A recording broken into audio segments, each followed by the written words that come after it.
Good afternoon, everyone. How are you all doing this Saturday? I hope that you're all having a wonderful and awesome, blessed day.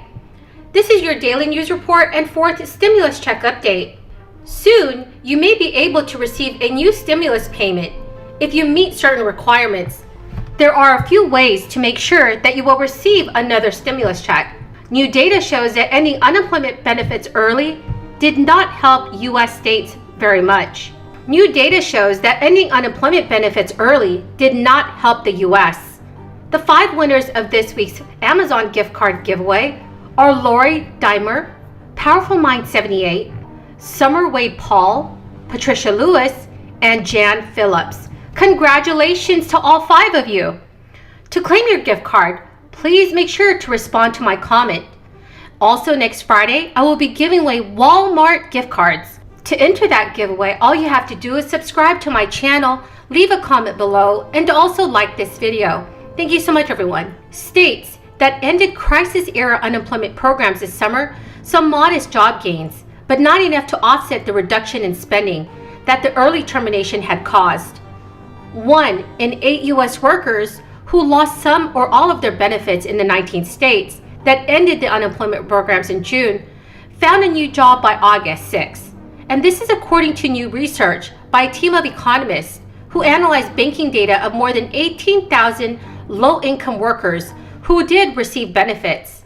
Around 25% of workers who were unemployed in April found a job by July in the states that opted out of these programs, while almost 22% of workers did in states that kept the unemployment benefits intact. Early withdrawal led to a fairly modest increase in job findings.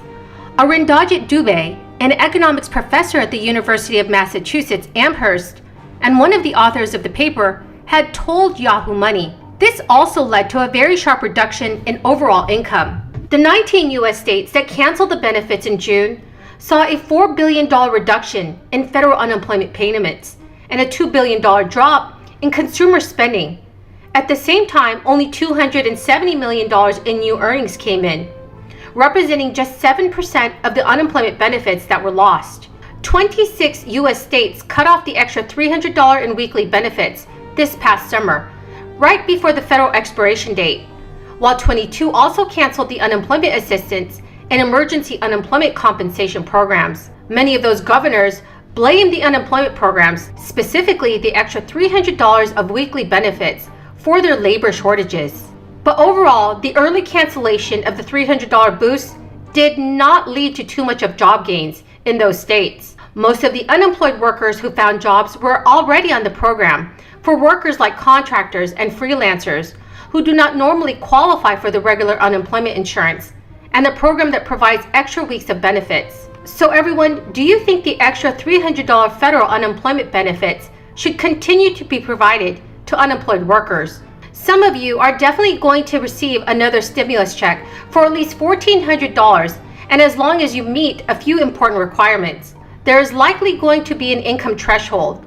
For the last round of stimulus payments, single filers who earned more than $80,000 a year in adjusted gross income, heads of households who earn more than $120,000 a year, and couples filing jointly with more than $160,000 in income did not receive any stimulus payments in the third round. Unlike the first 2 payments, the third payment was not restricted to children under the age of 17. Eligible individuals will get a payment based on all of their qualifying dependents, which is claimed on their tax return, including older relatives like college students, adults with disabilities, parents, and grandparents. The second round of the advanced child tax credit payments was processed on August 13th. But nearly 15% of those recipients who were expecting a direct deposit on that day have yet to see their benefits. So instead, close to 5.4 million families should get their refunds by paper check sometime this month, even though they were paid by direct deposit in July. The child tax credit is worth up to $3,600 per qualifying child, but you must fall within certain income limits. You should have claimed the full CTC if your income is $200,000 or less. Overall, it is also likely that if you receive SSI, SSDI, RRB, or VA benefits, you will be eligible to receive a 4th stimulus check. So everyone, that's the end of the video for this afternoon. I greatly appreciate all of you joining me here today, and I do hope you found some of this information helpful. Remember that next Friday I will be giving away 3 Walmart gift cards. Please enter my giveaway by leaving a comment below, liking this video, and also subscribing to my channel. Thank you so much, everyone, and have a very blessed weekend. Well, the reckless taxing and spending spree needs to end, and before it actually begins with the next iteration of it, it's really important. You think about the fact that on Monday, I was getting ready to head to the airport, stopped by a gas station to put gas in my truck. $2.85 a gallon. So I literally said to myself, I can't remember what it was late last year, so I looked it up.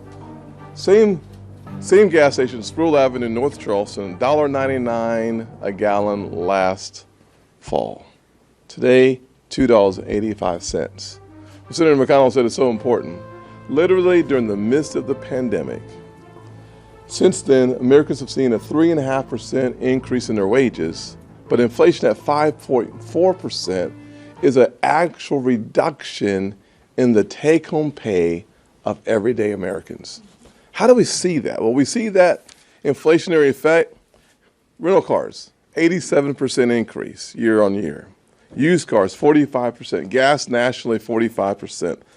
Laundry machines, they make them at Samsung in Newberry, South Carolina, a 45% increase. Airfares, 24%. Moving expenses, 17%.